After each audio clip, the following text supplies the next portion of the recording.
रात के सन्नाटे में जब बाकी सब घर में सोने की तैयारी कर रहे थे, मेरी माँ एक कमरे के कोने में बैठकर आंखों से बहते आंसू छुपाने की कोशिश कर रही थी। उसकी आंखों में वो अधूरे ख्वाब तैर रहे थे जिन्हें लेकर वो शादी के बंधन में बंधी थी, मगर अब वो सब एक झूठा ख्वाब लग रहा था। वो अपने पेट पर हाथ रखकर कभी खामोशी से आसमान को तकती, कभी अपने आंसू पोंछ लेती। नानी की तरफ से तसल्ली मिलती, बस बेटा सब ठीक हो जाएगा, तुम अकेली नहीं हो, हम हैं तुम्हारे साथ। शादी को 3 महीने ही हुए थे जब मेरे पिता ने साफ साफ कह दिया, मैं किसी और से मोहब्बत करता हूँ, तुम्हें नहीं चाहता, तलाक दे रहा हूँ। माँ का दिल चीर गई, उनकी आवाज बंद हो गई, सिर्फ आंखें बोलती थीं, वो कुछ कह न सकी। एक लम्हे में उनके लिए सब कुछ खत्म हो गया। नाना ने जब सुना कि उनकी लाडली बेटी का तलाक हो गया है और वो उम्मीद से भी हैं, तो वो ये सदमा बर्दाश्त ना कर सके। उनकी सांसें तेज हो गईं, सीने में दर्द उठा और वो वहीं बैठे बैठे गिर पड़े। जब अस्पताल ले जाया गया तो डॉक्टर ने बताया हार्ट अटैक था। बहुत देर हो गई। नानी और माँ की आंखों से आंसू रुकने का नाम नहीं ले रहे थे। नाना की मौत ने जैसे सब कुछ शांत कर दिया था। उनकी बॉडी घर लाई गई तो पूरे मोहल्ले की आंखें नम थीं, लेकिन मेरी माँ बस खामोश थी। वो खुद को कोस रही थी, पापा मेरे लिए मर गए। अगर मैं वापस ना आती, अगर मैं कुछ सह लेती, शायद वो जिंदा रहते। नानी ने गले लगाकर तसल्ली दी, ऐसा मत सोच बेटा, मौत जब आनी होती है तब आती है। तुम्हारे पिता तुमसे बेइंतहा प्यार करते थे। नाना की मौत के बाद घर का माहौल शांत हो चुका था। हर कमरा, हर चीज खामोश हो गई थी। नानी एक तरफ गुमसुम बैठी रहती थी और माँ एक बेटी की तरह उनका हाथ पकड़े बैठी रहती। लेकिन उस खामोशी में एक और साया भी उभर रहा था, मेरी सौतेली मौसी का। वो नाना की पहली बीबी की बेटी थी, माँ से उम्र में बड़ी लेकिन दिल में जलन रखती थी। मौसी कभी कभार आती, खामोश नजरों से सब कुछ देखती। वो जानती थी कि अब उस घर पर उनका भी हक है। एक दिन नानी से बोली, पापा की दुकानों से किराया आता है, आपको मालूम है, उसमें मेरा भी हिस्सा बनता है।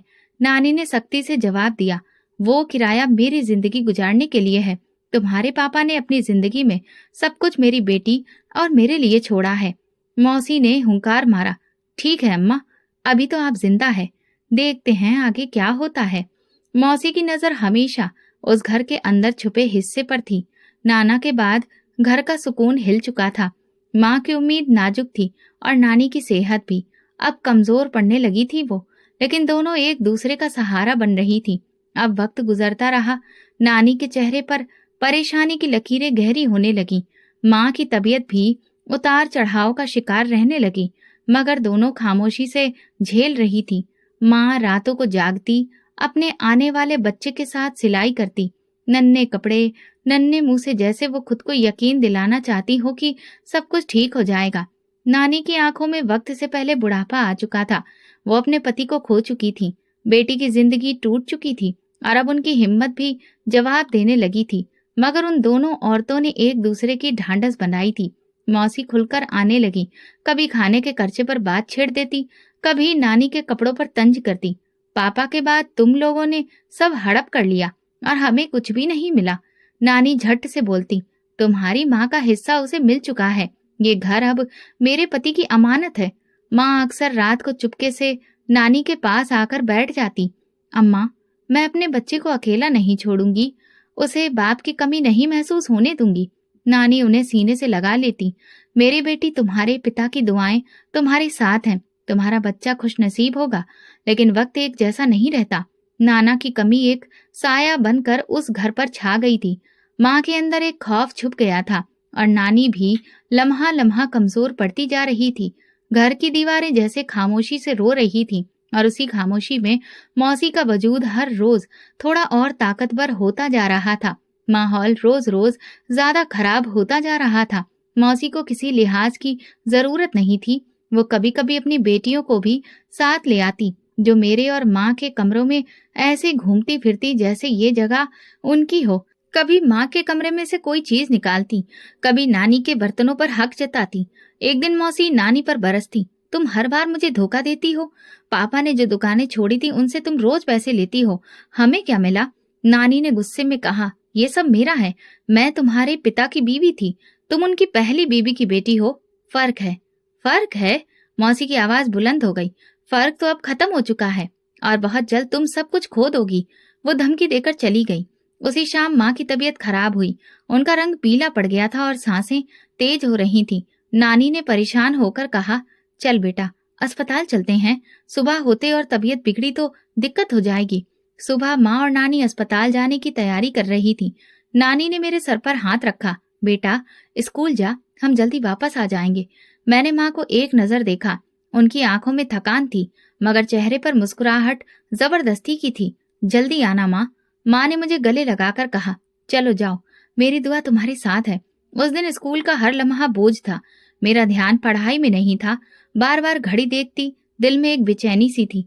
जब स्कूल से निकली तो सोचा जल्दी घर पहुंचूं। जैसे ही गली के कोने पर पहुंची तो दरवाजे पर हुजूम दिखा। मेरे कदम रुक गए। एक औरत ने मुझे देखकर कहा, बेटा तुम अंदर मत जाओ, तुम्हारी नानी और माँ का एक्सीडेंट हो गया है। मेरी आंखों के सामने अंधेरा छा गया। मैं बगैर कुछ कहे अंदर दौड़ गई। आंगन में सफेद चादरें बिछी थी। नानी और माँ के जिस्म पड़े थे और उनके चेहरे पर जख्मों के निशान थे। मुझे उनके चेहरों से नजरें हटाना मुश्किल हो रहा था। आवाज मेरे हलक में गई। मैं बस देखती रही। मोहल्ले की औरतों ने मुझे संभाला, लेकिन मेरा दिल संभलने को तैयार नहीं था। माँ और नानी एक साथ चली गईं। मेरा सब कुछ खत्म हो चुका था। मौसी जनाजे पर आई, मगर उनके चेहरे पर अफसोस कम और तसल्ली की झूठी मुस्कुराहट ज्यादा थी। उनकी बेटियां घर में इधर उधर घूमती रहीं, जैसे ये सब उनके लिए आम हो। माँ और नानी का अंतिम संस्कार होने के अगले ही दिन मौसी ने मेरे सामने ऐलान किया, ये घर अब मेरा है, अब मैं यहाँ तेरे साथ ही रहूंगी। मैं खामोश रही। मेरे पास और कोई जगह नहीं थी। नानी के कमरे में अब मौसी की बेटियां सो रही थीं। माँ का कमरा मौसी ने लिया था। माँ के कपड़े और चीजें बैग में भरी हुई थीं। मैं कोने के एक बिस्तर पर बैठी सिर्फ देखती रही। मौसी ने मेरी तरफ देखकर कहा, अब तुम मेरे साथ रहोगी, मेरे घर के काम करोगी। तुम्हारी माँ तो खो गई, सब कुछ अब तुम मेरे हिसाब से बराबर करोगी। मैंने कुछ नहीं कहा। मेरे अंदर आवाज बाकी नहीं रही थी। उसी रात जब सब सो रहे थे, मैंने नानी के संदूक में छुपा एक कागज निकाला। नाना के दस्तखत वाला वो कागज था जिस पर लिखा था, ये मकान और दुकानें नानी के नाम है, मगर वो अब इस दुनिया में नहीं थी। कागज किसी काम का नहीं रहा था। मौसी ने अगले दिन सब दुकानों का किराया इकट्ठा किया और किसी से कुछ कहे बगैर अपनी मर्जी से रख लिया। एक पुरानी जानने वाली आंटी ने कहा, ये तो अनाथ बच्ची का हक है। मौसी ने गुस्से भरे लहजे में कहा, अनाथ बच्ची अब मेरे साथ है और ये हक मेरा है, ये मैं लूंगी। उस दिन के बाद मुझे यकीन हो गया कि जो कुछ भी बचा था वो भी अब खत्म हो चुका है। मौसी ने जब मुझे घर में रहने की इजाजत दी तो ये बात कह दी कि मैं उनकी बेटी नहीं हूँ, बल्कि नौकरानी हूँ। मेरे सोने का कोई सही इंतजाम नहीं था। कभी आंगन में पुराने बिस्तर पर, कभी छत पर ठंडी हवाओं में। खाने को भी तब मिलता जब सब कुछ खत्म हो जाता।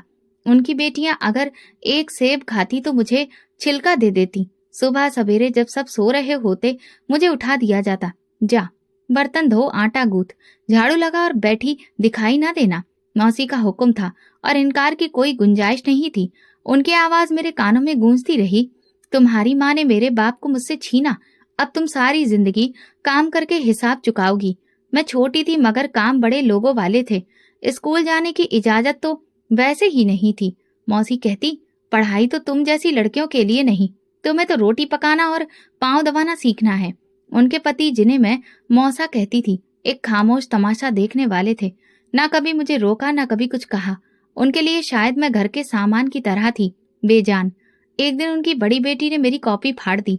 मैंने कुछ कहा तो मौसी ने आकर जोर से मेरे मुंह पर तमाचा मारा, तू अब मेरी बेटियों से जुबान लड़ाएगी? तेरी माँ ने मुझे जुबान दिखाई थी, अब तू भी करेगी? मेरी नाक से खून बहने लगा, मगर वो रुकी नहीं। साफ कर इसे और जाके बाथरूम धो, बदबू आ रही है। मैंने कपड़ा लिया और खामोशी से खून साफ किया।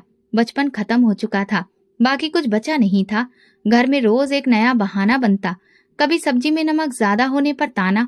सीखा कुछ भी नहीं, बस माँ की तरह खाना आता था तुझे। कभी झाड़ू देर से लगने पर जूता फेंका जाता। मौसी की छोटी बेटी अक्सर मेरे बाल खींचकर हंसती। माँ कहती है, तू मनहूस है, इसीलिए हम तरक्की नहीं कर पा रहे। मैं खामोश रहती, जैसे मेरी जुबान कहीं छीन ली हो। सच यही था कि मेरे पास बोलने के लिए कुछ था ही नहीं। मौसी के पति अक्सर मुझ पर ताने कसते, चल जल्दी करके पानी ला, देख हमने तुझे पाला है, एहसान ना भूलना। एहसान का ये बोझ इतना भारी हो चुका था कि मेरी सांस रुकने लगी थी। एक बार मैंने सब्जी बनाने में देर कर दी। मौसी किचन में आई और जोर से मेरी कमर पर छड़ी मारी। ये भी काम है, जब से आई है बस नाक में दम कर रखा है। मैंने रोते हुए कहा, थोड़ी तबीयत खराब थी। तबीयत खराब थी तो क्या हम तुझे आराम करने के लिए रखे हैं? तू महल में नौकरानी की जगह है। उनकी बेटियां रोज रोज ज्यादा खुरापाती हो गईं। कभी मेरी चप्पल छुपा देती, कभी मेरे कपड़े छत पर पहनती। मैं अगर कुछ कहती तो मौसी खुद उन्हें शाबाशी देती। बच्चियां हैं, खेल रही हैं। एक दिन जब मोहल्ले की एक औरत हमारे घर काम करने आई तो उसने मुझे किचन में रोते देखा। करीब आकर बोली, क्या हुआ बेटी? मैंने कुछ नहीं कहा, सिर्फ आंखों में आंसू भर आए। वो औरत मेरे सर पर हाथ रखकर बोली, सब्र कर, एक दिन इंसाफ जरूर मिलेगा। मौसी ने हमें देख लिया और फौरन बोली, अपना काम कर और दूसरों के बच्चों से बात ना किया कर। उस औरत ने मुझे देखकर आहिस्ता से कहा, तुम्हारा बचपन छीना जा रहा है, मगर तुम हारना मत। मैं जब कमरे में जाती तो नानी की पुरानी शॉल लेकर लेट जाती, उसे सीने से लगाती जैसे वो मेरे आस पास हो। माँ की आवाजें मुझे याद आती। एक दिन मौसी ने अपने पति से कहा, ये लड़की बोझ बनती जा रही है, क्या करेंगे इसका? मौसा बोले, छोड़ो, जब तक मुफ्त की नौकरानी मिल रही है रखो, बाद में सोचेंगे।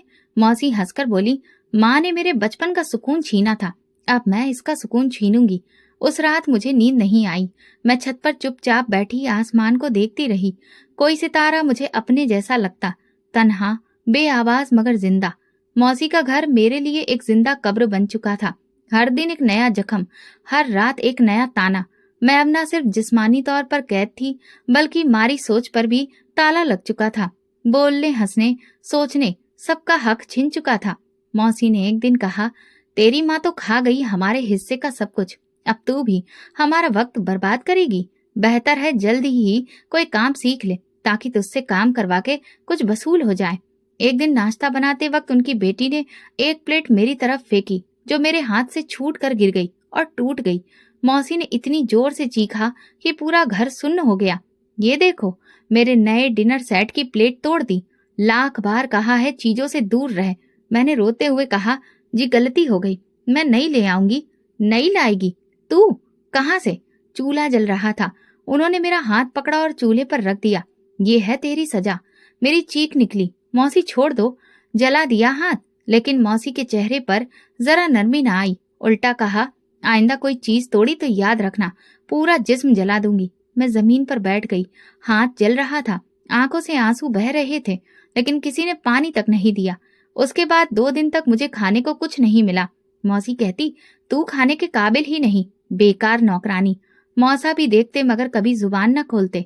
एक शाम मौसी ने मुझे पुकारा, ये जो कपड़े धोए हैं इन पर दोबारा साबुन लगा, ढंग से धोना नहीं आता।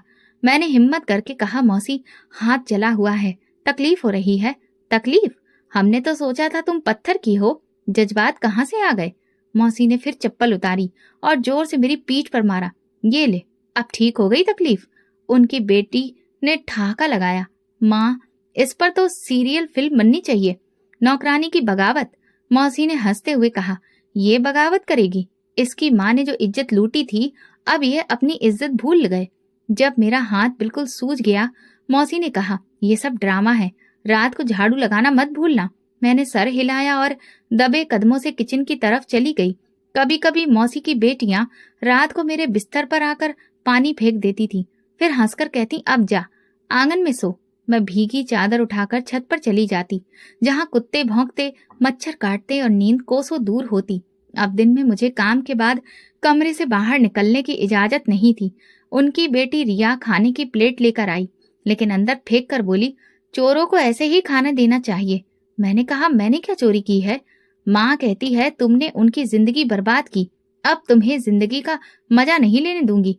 उन सबका रवैया एक जैसा हो चुका था, ना किसी को तरस आता, ना रहम। जब उनकी छोटी बेटी ने एक दिन मेरी कॉपियां फाड़कर मुझसे कहा, पढ़ लिख कर क्या करेगी? माँ कहती है तुझे शादी भी नहीं करनी, हमेशा हमारे साथ रहेगी। तो मैं अंदर से टूट गई। मौसी ने सच में सब तय कर लिया था। वो बार बार मौसा से कहती, ये लड़की हाथ से निकलने लगी है, अब या तो इसे ठीक कर दो या अनाथालय भेज दो। मौसा जवाब देते, रखो, मुफ्त की नौकरानी है, काम तो आती है। एक दिन मैंने चुपके से मौसी के कमरे से बातें सुनी। मौसा कह रहे थे ये लड़की अब बड़ी हो गई है, ना रिश्तेदार है ना खानदान, और शादी का खर्चा भी हमें ही उठाना पड़ेगा। बेहतर है इसे किसी अनाथालय में भेज दें। मौसी ने जवाब दिया, नहीं, अनाथालय? पागल हो क्या? इतनी मेहनत से पाल रही हूँ, नौकरानी मुफ्त में मिली है।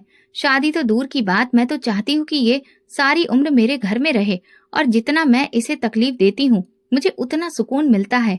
मैं दीवार के साथ टेक लगाकर बैठ गई। अंदर कुछ टूट गया था। पहली बार मुझे लगा कि यहाँ रहने से बेहतर है कि मैं खुद अपना फैसला करूं। उसी लम्हे मेरे दिल में ख्याल आया, अनाथालय अगर वो मुझे भेजने का सोच रहे हैं तो मैं खुद क्यों ना चली जाऊं। कम से कम वहां कोई मुझे जलाकर सजा नहीं देगा। अगली सुबह सब लोग दोपहर के खाने के बाद एसी वाले कमरे में लेटे आराम कर रहे थे। मौसी की चाबियां सोफे पर थीं। मैंने दबे कदमों से चप्पल हाथ में ली, कमरे में दाखिल हुई और उनकी पर्स से 4-5 नोट निकाल लिए। रिक्शे का किराया अंदाजे से जहन में रखा था। मैंने दरवाजा आहिस्ता से खोला और बाहर निकल गई। गली सुनसान थी। गर्मी बहुत थी, लेकिन मेरे दिल में एक अजीब सी ठंडक थी, जैसे मैं खुद को आजाद करने जा रही हूँ। मैंने गली के नुक्कड़ पर एक रिक्शा रोका। रिक्शे वाले ने पूछा, कहाँ जाओगी बच्ची? मैंने झिझकते हुए कहा, मुझे अनाथालय ले जाएं। रिक्शे वाले ने हैरत से देखा। अकेली जा रही हो? मैंने इस बात में सिर हिलाया और कहा, जरूरत है। रिक्शे की घंटियों के साथ मेरे दिल की धड़कन तेज हो गई थी। रास्ते भर मैं अपने अंदर एक फैसला पुख्ता करती रही कि चाहे कुछ भी हो जाए, अब मैं वापस नहीं जाऊंगी।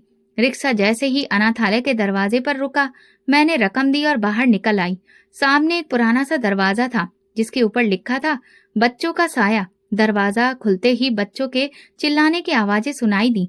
कुछ बच्चे साइकिल पर, कुछ रेत में खेल रहे थे। मैंने पहली बार ऐसे बच्चों को खुश देखा जिनके माँ बाप नहीं थे।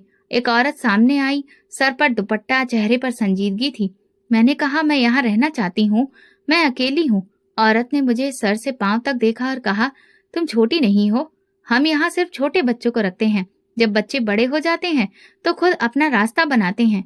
मैंने कहा, मेरे पास ना घर है ना पनाह, मैं सिर्फ रहने की जगह मांग रही हूँ। वो खामोश हो गई, फिर बोली, एक रात रह सकती हो, लेकिन कल का पता नहीं। रात सुकून से कटी। फर्श पर बिछे साफ बिस्तरों की महक, खाने की प्लेट में सबके बराबर हिस्सा, और सबसे बढ़कर किसी ने लड़ा नहीं। सुबह जब अनाथालय की मालकिन ने दरवाजा खोला, मैं फर्श पर बिछी चादर में लिपटी नींद से जाग गई। बाहर बच्चों की आवाजें थीं, किसी के हंसने की, किसी के झगड़ने की। एक अलग सी फिजा थी। मैंने जिंदगी में पहली बार ये सोचा कि शायद यहाँ मैं किसी के तानों के बाहर जी रही थी। कमरे से निकली तो एक छोटा सा लॉन दिखाई दिया। 2 बच्चे जमीन पर बैठकर गाड़ियों से खेल रहे थे। एक तरफ किचन का दरवाजा खुला था, जहां से सब्जी की खुशबू आ रही थी। अंदर मालकिन और एक लड़की थी। उनके सामने एक फाइल, कुछ नोट्स और एक मोबाइल फोन रखा था। उन्होंने मेरी तरफ देखा। आज तुम्हें यहाँ के उसूल सिखाए जाएंगे। खाने के वक्त तय है, सफाई का वक्त तय है, और हर बच्चा कुछ न कुछ जिम्मेदारी लेता है। तुम छोटी नहीं हो, इसलिए तुम्हें भी बच्चों की मदद करनी होगी। मैंने सर हिलाया। जी, जो कहेंगी करूंगी। उन्होंने कागजों में कुछ लिखा, फिर मेरी तरफ देखा। तुम्हें रखने का फैसला हम कल करेंगे। आज तुम बस देखो, सीखो और अपना रवैया सुधारो कि तुम यहाँ की हो या नहीं। उस दिन मुझे एक लड़की के साथ लगा दिया गया जो सुबह के वक्त बच्चों को तैयार करती थी। वो 8 वर्ष के आसपास थी, जिसे रोज बाथरूम में डर लगता था। मैंने आगे बढ़कर कहा, आओ, मैं तुम्हें हाथ पकड़ के ले चलती हूँ। गरिमा ने मेरा हाथ पकड़ लिया। दोपहर को जब खाने के बाद सब बच्चे आराम कर रहे थे, मालकिन ने मुझे बुला लिया। उनके साथ एक औरत बैठी थी, वही मौसी। इस बार उनके अंदाज में सख्ती नहीं, बेचैनी थी। मौसी ने कहा, वापस आ जाओ। मैं वैसा सुलूक नहीं करूंगी। मौसा भी चाहते हैं तुम वापस आओ। हम तुम्हें बेहतर खाने, कपड़े और आराम देंगे। मैंने चुप रहकर जमीन को देखा। मालकिन ने पूछा, क्या तुम इनके साथ वापस जाना चाहती हो? मैंने नहीं में सिर हिलाया। नहीं, मैं वो सब नहीं सह सकती। मौसी ने जोर देकर कहा, तुम्हारी माँ के अंतिम संस्कार में मैं शामिल थी। तुम्हें पाला हमने, अब अनजान हो रही हो। मैंने आहिस्ता से कहा, मेरी माँ ने मुझे कभी मारा नहीं था। आपने सब कुछ छीन लिया। अब मैं खुद को बचाना चाहती हूँ। मालकिन ने बात काट दी। ठीक है, तुम जा सकती हो। लड़की यहाँ रहना चाहती है और हम उसे रखेंगे। मौसी तेजी से उठी, दरवाजे की तरफ बढ़ी, पीछे मुड़े बगैर कहा, एक दिन पछताओगी। जब वो चली गई तो मालकिन ने मेरी तरफ देखा। अब तुम यहाँ की हो, लेकिन जिम्मेदारियों के साथ बच्चों की सफाई, कपड़े धोना, वक्त पर खाना बनाना और कुछ वक्त में सिलाई भी सिखाएंगे। मैंने कहा ये सब कुछ पहले भी करती थी, लेकिन अब मजबूरी नहीं, उम्मीद है। उन्होंने पहली बार हल्का सा मुस्कुराया। यही जज्बा चाहिए हमें। अगले दिन मेरा वो वहां पर रखना पक्का हुआ। एक रजिस्टर में मेरा नाम लिखा, उम्र, हालात और एक छोटा सा बयान कि मैं किसी करीबी रिश्तेदार के साथ नहीं रह सकती। उन्होंने मेरा हाथ देखकर डॉक्टर को बुलाया। जलने के निशान का इलाज शुरू किया गया। नर्स ने दवा लगाते हुए पूछा, कब जला था ये? मैंने कहा, चूल्हे पर हाथ रख दिया गया था। नर्स ने नजर झुकाई, तुम बहादुर हो। दोपहर में मुझे किचन के इंचार्ज के साथ काम दिया हुआ, सब्जी काटना, बच्चों के बर्तन धोना और रात के खाने की तैयारी। मैंने जल्दी जल्दी सब कुछ सीखा और जब रात हुई तो पहली बार एक बच्चे ने आकर कहा, आज खाना बहुत अच्छा था, आपने बनाया? मैंने मुस्कुराकर कहा, सबने मिलकर बनाया है। अगले चंद दिनों में बच्चों के साथ मेरा ताल्लुक बढ़ने लगा। वो अब मुझसे कहानियां सुनना चाहती, मेरे साथ बैठकर खेलना चाहती और मुझे बड़ी बहन कहकर बोलती। एक दिन जब गरिमा बीमार हुई तो मैंने सारी रात उसके पास बैठकर उसका ख्याल रखा। मालकिन ने सुबह कहा, ये जज्बा साबित करता है कि तुम रहने के काबिल हो। उस दिन मैंने फैसला किया कि अब ये जगह सिर्फ आसरा नहीं बल्कि मेरा घर है। अनाथालय में रहते हुए 6 महीने हो चुके थे। रोजाना के काम मेरी जिंदगी का हिस्सा बन चुके थे। सुबह बच्चों को जगाना, उनकी यूनिफॉर्म तैयार करना, नाश्ता बनाना, बर्तन धोना और शाम को सफाई के बाद कहानी सुनाने का वक्त मुकम्मल था। सब कुछ एक रूटीन में बंधा हुआ था और मुझे ये रूटीन पहली बार सुकून दे रहा था। गरिमा मुझे दीदी कहती थी और हर जगह मेरे साथ रहती थी। वो अक्सर मेरे पास आकर कहती, दीदी आज रात वाली कहानी जल्दी सुनाना, कल वाली सुन के नींद बहुत अच्छी आई थी। मैं हंसकर कहती, ठीक है, लेकिन पहले खाना खत्म करो, फिर कहानी मिलेगी। किचन की इंचार्ज दीदी रश्मि कभी कभार मेरे काम से खुश होकर कहती, तुमने तो आते ही किचन संवार दिया। मैं कहती हूँ, तुम इन बच्चों को अपने जैसा बनाओ।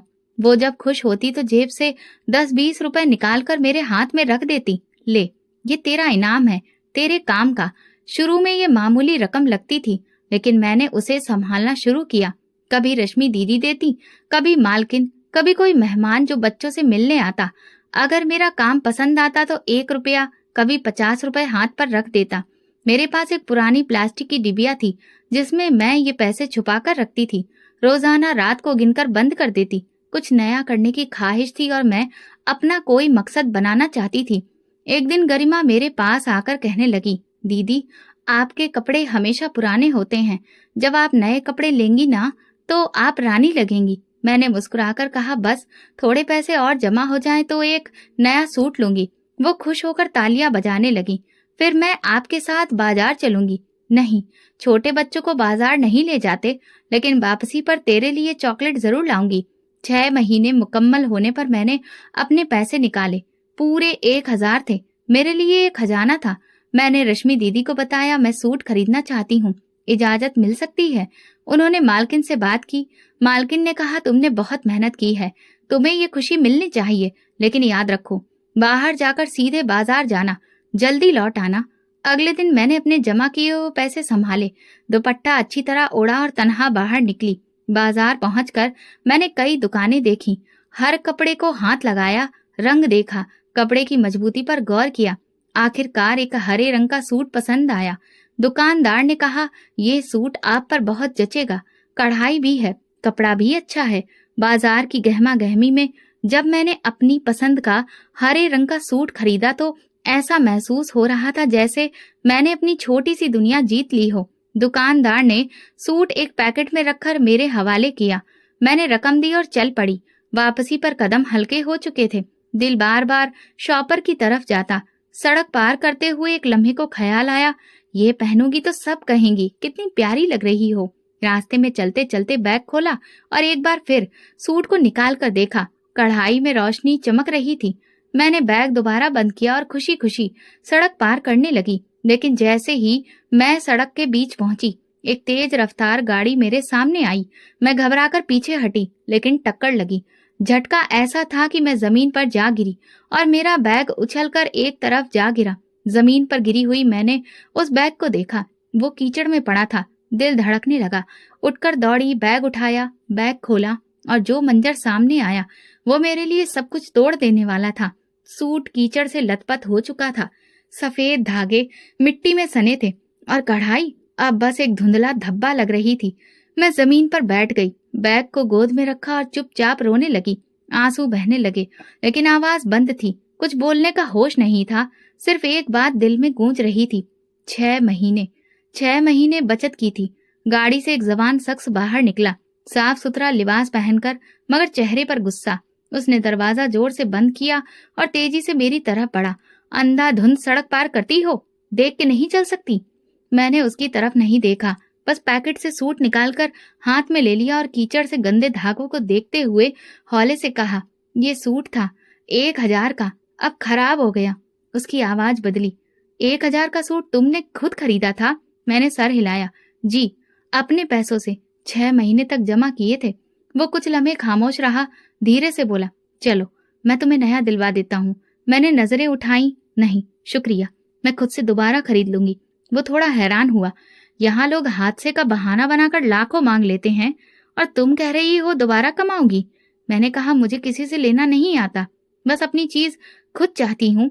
उसने कहा, लेकिन नुकसान मैंने किया है, जिम्मेदारी मेरी है, ये उसूल होना चाहिए, तुम्हारा नहीं। मैंने बात बदली। आपने अस्पताल तो नहीं पहुंचाया, बस सूट खराब हुआ है, वो मैं संभाल लूंगी। वो चंद लम्हे खामोश रहा, फिर बोला, ऐसा करो, एक बार मेरे साथ बाजार चलो, सिर्फ देखने के लिए, कुछ खरीदना ना।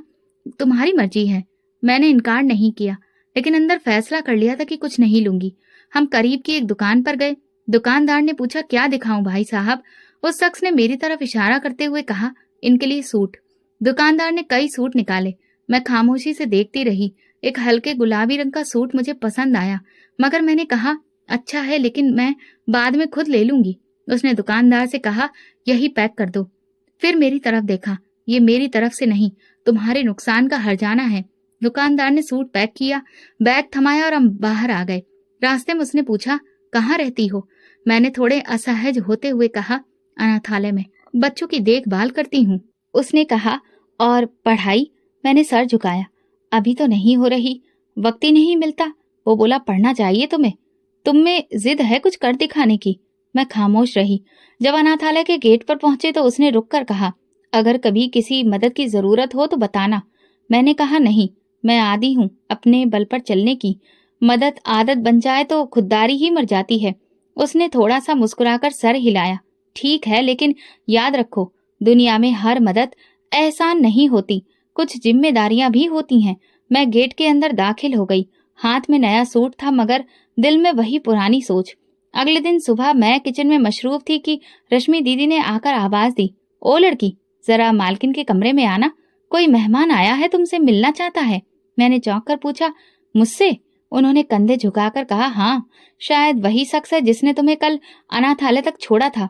मैंने हाथ धोए, दुपट्टा संवारा और मालकिन के कमरे की तरफ चली। दरवाजे पर दस्तक दी, अंदर दाखिल हुई तो वही शख्स कुर्सी पर बैठा था। मालकिन कुर्सी के पीछे खड़ी थी, चेहरे पर उलझन और सवाल था। उसने मुझे देखकर सर हिलाया। नमस्ते, उम्मीद है आपकी तबीयत अब बेहतर है। मैंने आहिस्ता से जवाब दिया, जी बेहतर है, शुक्रिया। मालकिन ने संजीदगी से पूछा, आप जानती हैं इस शख्स को? मैंने नहीं में सिर हिलाया। नहीं, सिर्फ कल मुलाकात हुई थी। उस शख्स ने बाल संभारे। जी मैं जानता हूँ, ये अजीब सा लगेगा, लेकिन मैं इनकी खुददारी और हौसले से इम्प्रेस हुआ हूँ। जब ये गाड़ी से टकरा गई और फिर भी कोई शिकायत नहीं की, कोई हर्जाना नहीं मांगा। ये आम लड़की नहीं है। मालकिन ने सख्त लहजे में कहा, आप कहना क्या चाहते हैं? वो सीधा होकर बैठा। मैं इनसे शादी करना चाहता हूँ। कमरे में एक पल के लिए एकदम से सुकून छा गया। मेरी सांसें थम गईं। मालकिन ने मेरी तरफ देखा। मैंने नजरें झुका ली। जहन में हजार सवाल गूंजने लगे, मगर जुबान बंद। मालकिन ने कहा, यह जज्बाती फैसला लगता है। हम यहाँ हर रोज ऐसे लोग नहीं देखते जो एक हादसे पर रिश्ता लेकर आ जाएं। उसने कहा, मैं जज्बाती नहीं, समझदार हूँ। मेरे घर में सब कुछ है, मगर कोई संभालने वाला नहीं। उनमें वो खुददारी है जो किसी में नहीं, अभी तक नहीं देखी। मालकिन ने मेरी तरफ देखा। तुम क्या चाहती हो? मैंने धीरे से कहा, मैंने कभी इस बारे में सोचा ही नहीं, लेकिन अगर नीयत साफ हो तो बात हो सकती है। उसने कहा, अगर आप इजाजत दे तो मेरी माँ कुछ दिन में आएंगी, वो आपसे मिलकर बात करना चाहती हैं। मालकिन ने कहा, ठीक है, लेकिन हमें जब सब सही लगेगा तभी बात आगे बढ़ेगी। ये लड़की हम पर अमानत है, फैसला सोच समझकर होगा। वो शख्स उठा, शुक्रिया, मैं जल्दी वापस आऊंगा। जब वो चला गया तो मालकिन ने दरवाजा बंद किया और मेरी तरफ देखकर कहा, तुम जानती हो ये सब आसान नहीं। तुम्हारी मर्जी, तुम्हारी तन्हाई, ये सब कुछ इस शख्स को मालूम होना चाहिए। मैंने सर हिलाया। मैं छुपाऊंगी नहीं, जो सच है वो सच ही रहेगा। उसी शाम मैंने रश्मि दीदी को सारा वाकया बताया। वो बोली, बेटी ये किस्मत की बात होती है, अगर सच में नीयत साफ हो तो रोकना नहीं चाहिए। अगले 2 दिन खामोशी से गुजरे। मैं पहले की तरह काम करती रही, बच्चों की देखभाल, सफाई और किचन के काम, मगर अंदर कहीं कुछ बदला हुआ महसूस हो रहा था, जैसे जिंदगी एक नया रास्ता खोल रही हो। फिर तीसरे दिन वही शख्स अपनी माँ के साथ आया, एक साफ सुथरी बुजुर्ग औरत जिनकी आंखों में नरमी थी। मालकिन ने उनका स्वागत किया। बातचीत में मेरे बारे में पूछा गया। मेरे किरदार, काम, व्यवहार के बारे में मालकिन ने सच सच बताया। बुजुर्ग औरत ने कहा, हमने बहुत लड़कियां देखी हैं, लेकिन पहली बार किसी ऐसी लड़की को देखा जो अनाथ होकर भी सर झुकाकर जीती हो। मांगे बगैर सिर्फ हक से मुझे बुलाया गया। मैं अंदर दाखिल हुई, दुपट्टा ठीक किया और नजरें झुकाकर नमस्ते किया। बुजुर्ग औरत ने मुस्कुराकर जवाब दिया, बेटा तुमसे मिलके अच्छा लगा। तुम्हारी जिंदगी की कहानी सुनी किस्मत ने, शायद हमारे बेटे के लिए तुम्हें लिखा है। मैंने नरमी से कहा, जो किस्मत का लिखा होता है वो होकर रहता है। उन्होंने मालकिन से कहा, हम चाहेंगे शादी सादा हो, यही अनाथालय के लोग शामिल हो। मालकिन ने इस बात में सर हिलाया। अगर लड़की तैयार है तो हम राजी हैं। वो दिन मेरे लिए किसी ख्वाब की तरह था। एक अनजान शख्स जो कल तक मेरे लिए अजनबी था, आज मेरी किस्मत का फैसला कर रहा था। लेकिन इसमें जबरदस्ती नहीं थी, सिर्फ इज्जत थी। वो पहली मुलाकात थी जिसने मेरी पूरी जिंदगी बदल दी। शादी की तारीख करीब आ रही थी। अनाथालय की मालकिन ने शादी के इंतजाम किए। उन्होंने रश्मि दीदी को खाने का बंदोबस्त सौंपा और लड़कियों को कहा, सफाई सजावट सब कुछ दिल से करना है। ये शादी यहाँ की बेटी की है। मैं सुबह से सफाई में हाथ बटाती रही। रश्मि दीदी ने बार बार टोका, आज के दिन तो तुम सिर्फ दुल्हन बन जाओ, बाकी सब हम पर छोड़ दो। मगर मेरे दिल में अजीब सी बेचैनी थी। ये नई जिंदगी, नया रिश्ता, सब कुछ इतना अचानक हो रहा था कि समझने का मौका ही नहीं मिल सका। शाम को शादी का सादा सा फंक्शन हुआ। चंद बच्चे, स्टाफ और चंद मेहमान, सबके सामने मेरी जिंदगी का एक नया पन्ना खुल गया। शादी के बाद सबने शुभकामनाएं दी। मेरे पति ने आकर कहा, अब ये घर तुम्हारा घर है, ये तुम्हारा फक्र होगा। तुम जैसी बीवी पर कोई भी फक्र क्यों ना करे। मैंने सिर्फ इतना कहा, बस इज्जत चाहिए और मैं कभी आपकी इज्जत पर आंच नहीं आने दूंगी। चंद दिनों बाद मैं उनके घर पहुंची। एक शानदार घर जहां हर चीज सलीके से रखी हुई, दीवार से खुशबू आती थी, शायद सुकून की। कमरे में दाखिल होते ही पहली नजर सामने लगी तस्वीरों पर। खानदान की तस्वीर थी। मैं एक तस्वीर के सामने रुकी। उसमें एक मर्द और औरत मुस्कुरा रही थी। मर्द का चेहरा कुछ जाना पहचाना था। दिल में एक हल्की सी गूंज हुई, जैसे कहीं पहले देखा हो। तस्वीर के करीब होकर मैंने गौर किया और फिर जैसे जमीन खिसक गई हो। मैंने आहिस्ता से कहा, ये कौन है? मेरे पति ने मेरे पीछे आकर कहा कि ये मेरे पापा के दोस्त हैं। उन्होंने मुझे बचपन से पाला है, क्योंकि मेरे पापा का इंतकाल बहुत पहले हो गया था। मैंने कपकपाती आवाज में कहा, मैं इन्हें पहचानती हूँ। वो हैरत से बोला, तुम कैसे जानती हो इन्हें? मैंने तस्वीर की तरफ इशारा करते हुए कहा, ये मेरे पिता हैं, जिन्होंने मेरी माँ को तलाक दिया जब वो मुझे जन्म देने वाली थी। कमरे में खामोशी छा गई। पति ने कहा, तुम इनकी बेटी हो? मैंने इस बात में सर हिलाया। मेरी माँ की शादी के चंद महीने बाद उन्होंने छोड़ दिया था। मेरी पैदाइश के वक्त वो गायब थे। कभी पलटकर पूछा भी नहीं कि बच्ची जिंदा है या नहीं। वो पीछे हटा, सोफे पर बैठ गया। ये सब मुझे कभी नहीं बताया गया। अंकल कहते थे कि वो बेऔलाद हैं और हमेशा अफसोस करते थे कि काश उनके बच्चे होते। मैंने कहा, तो क्या अब वो यहाँ नहीं है? नहीं, वो अमेरिका में है, अपनी बीवी के साथ रहते हैं। मैं जब छोटा था तो उन्होंने मुझे और मेरी माँ को आसरा दिया, मुझे पाला है, मगर वो खुद को हमेशा तन्हा समझते थे। मैं खामोशी से सोफे पर बैठ गई। जिंदगी का ये नया मोड़ एक और पुरानी हकीकत से मिला था। मेरे पति ने आहिस्ता से कहा, क्या तुम चाहोगी कि मैं उन्हें सब कुछ बताऊं? मैंने कुछ देर सोचकर कहा, हाँ, लेकिन सिर्फ इसलिए नहीं कि वो मेरे बाप हैं। बल्कि इसलिए कि वो सच जाने की उनकी बेटी है जो उनके इंतजार में खड़ी है। उसी रात मेरे पति ने वीडियो कॉल पर उनसे बात की। बातों ही बातों में उन्होंने तस्वीर दिखाई और कहा, अंकल, आपकी बेटी जिंदा है और वो मेरी बीवी है। दूसरी तरफ खामोशी छा गई। फिर आवाज आई, क्या कह रहे हो तुम? मेरे पति ने कहा, अंकल, आपने जो जिंदगी में फैसला किया था उसका नतीजा आज मेरी शादी में आकर खड़ा है। वो लड़की, वो आपकी ही बेटी है। कॉल के बाद मेरे पति ने मेरी तरफ देखा। वो भारत आना चाहते हैं, तुमसे मिलना चाहते हैं। मैंने सर हिलाया। शायद अब वक्त है कि सच का सामना हो।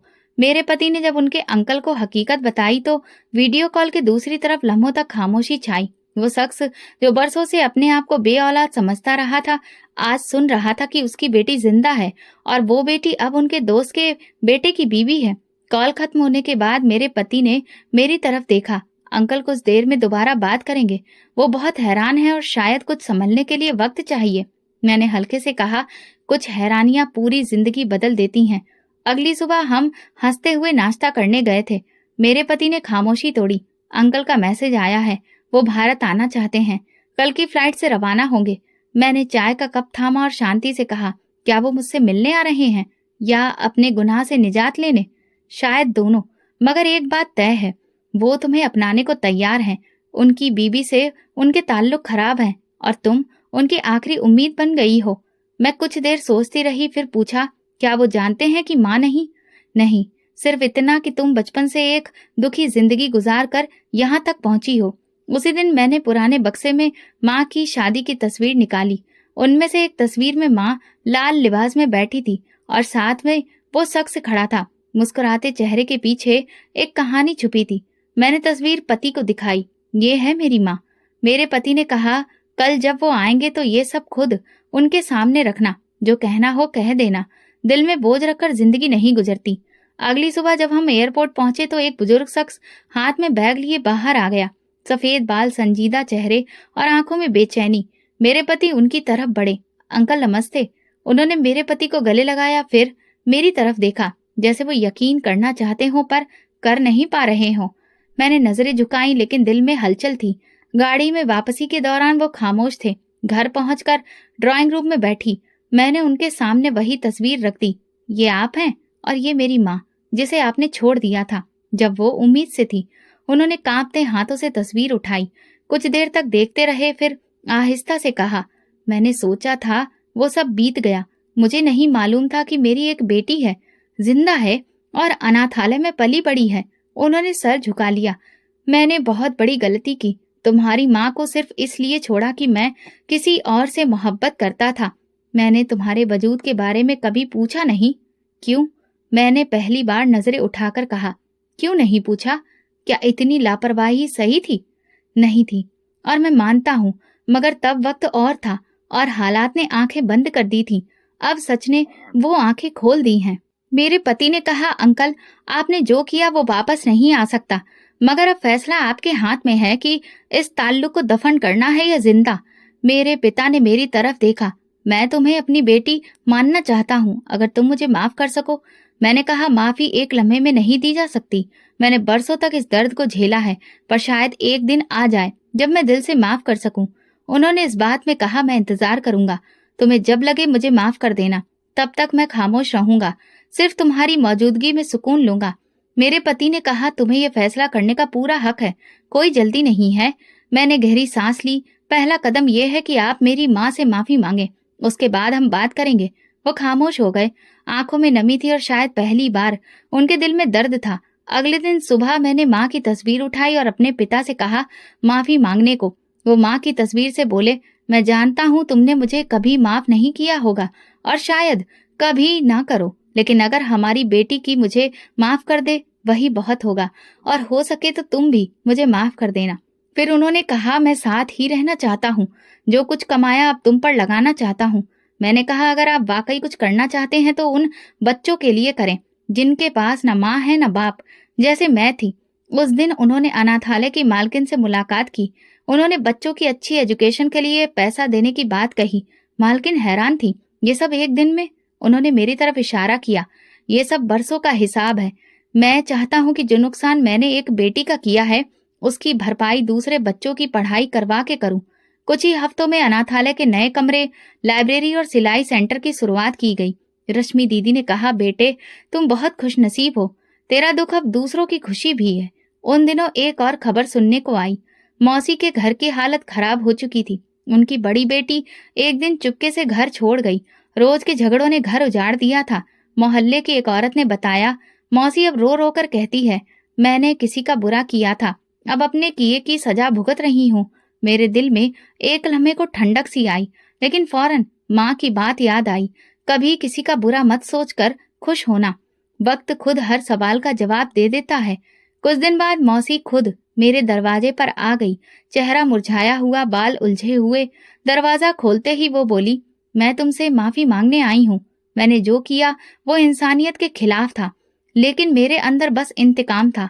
मैंने खामोशी से सुना। उन्होंने कहा, अब मैं अकेली हूँ। बेटियां अपने रास्ते पर चली गईं। मौसा भी अब बात नहीं करते। शायद ये वही दिन है जो मैंने तुम्हारे लिए सोचा था। मैंने दरवाजा पूरा खोला। मौसी, आपको जो समझना था आपने समझ लिया।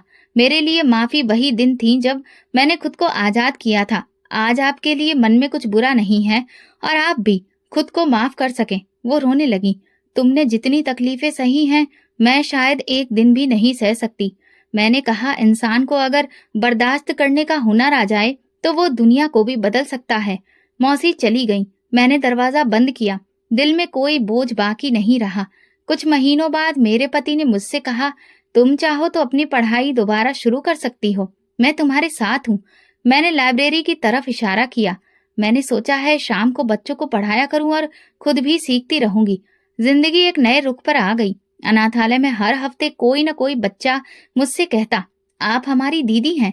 मैं मुस्कुराकर कहती, मैं तुम्हारी बड़ी बहन हूँ जो हमेशा तुम्हारे साथ रहेगी।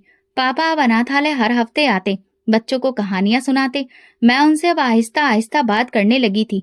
वो बार बार कहते, मुझे पापा कह दिया करो। मैं एक दिन आहिस्ता से बोली, पापा पानी पीजिएगा। वो सुनकर रुक गए। उनकी आंखों से आंसू बहने लगे। वो बोले, ये लफ्ज मेरी सारी जिंदगी की कमाई है। घर, अनाथालय और दिल सब अब आबाद थे।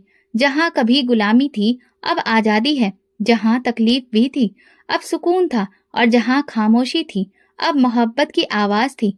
तो दोस्तों, अगर आपको हमारी कहानी पसंद आई हो तो कमेंट करके जरूर बताएं। वीडियो को लाइक करें और ज्यादा से ज्यादा शेयर करें। अगर आप चैनल पर नए हैं तो सब्सक्राइब जरूर करें और नोटिफिकेशन बेल दबाएं ताकि अगली अपडेट सबसे पहले आपको मिले। धन्यवाद।